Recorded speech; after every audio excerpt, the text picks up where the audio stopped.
Assalamualaikum warahmatullahi wabarakatuh. Perkenalkan, nama saya Givari Priyaga Gunawan dari kelas 12 IPA 2, absen 12. Di sini saya akan menjelaskan tentang surat lamaran pekerjaan.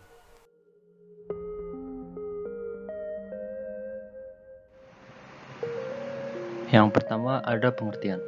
Surat lamaran pekerjaan adalah surat permohonan yang ditulis oleh seseorang pencari kerja dan ditujukan kepada instansi atau lembaga pemberi kerja. Lalu, unsur surat lamaran pekerjaan.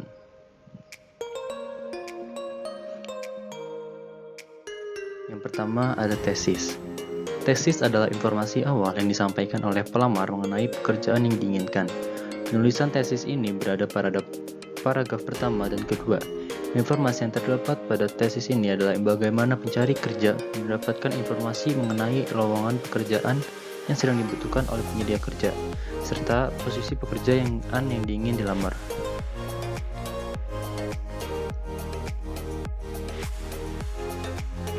Lalu yang kedua ada argumentasi. Argumentasi bertujuan untuk menguatkan maksud dari pernyataan umum, yaitu tesis, dan disajikan untuk meyakinkan penyedia kerja bahwa pelamar dapat memenuhi kriteria pekerjaan yang dibutuhkan. Argumentasi berisikan tentang kualifikasi yang dimiliki pelamar, yang isinya berupa identitas diri, jasa atau keahlian yang dapat diberikan, pendidikan, serta pengalaman atau kemampuan lainnya yang dimiliki.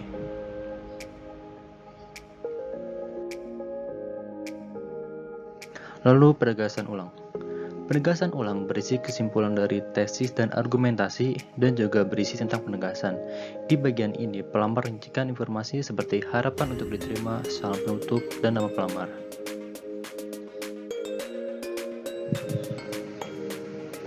Lalu sistematika penulisan surat lamaran pekerjaan.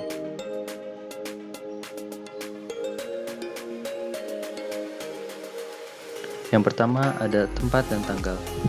Tempat dan tanggal pembuatan surat ditempatkan di sudut kanan atas tanpa titik karena bukan menyatakan sebuah kalimat. Lalu yang kedua, kata perihal. Kata perihal ditulis setelah tempat dan tanggal. Kata perihal tidak boleh disingkat. Lalu yang ketiga ada alamat surat. Pada bagian alamat surat, jabatan tidak boleh menggunakan kata panggilan seperti bapak atau ibu, yang menggunakan titik masing-masing akhir barisan. Lalu alinea salam pembuka. Dalam salam pembuka, setelah kata dengan hormat digunakan tanda baca koma. Lalu selanjutnya, alinea pembuka. Pada penulisan alinea pembuka menggunakan bahasa yang jelas dan formal. Di dalam alinea ini juga sudah harus memiliki pernyataan umum menjelaskan diri. Lalu isi identitas, memiliki keterangan diri yakni nama, tempat, tanggal lahir, alamat, pendidikan terakhir, dan data lainnya sesuai yang dibutuhkan.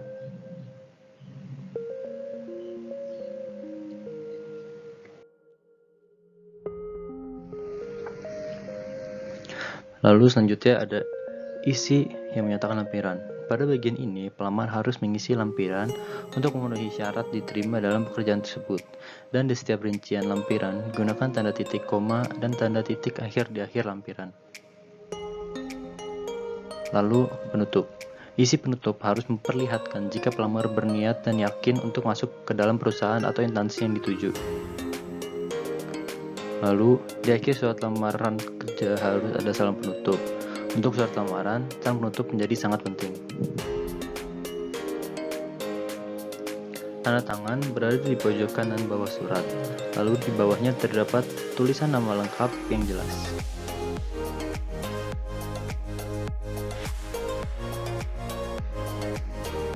Lalu selanjutnya ada ciri kebahasaan surat lamaran pekerjaan.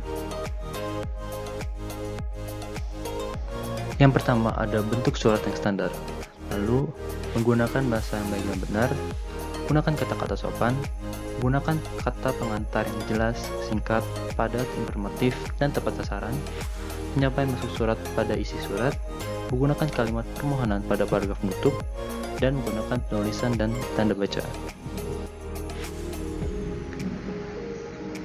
Sekian dari saya, kurang lebihnya mohon maaf. Assalamualaikum warahmatullahi wabarakatuh.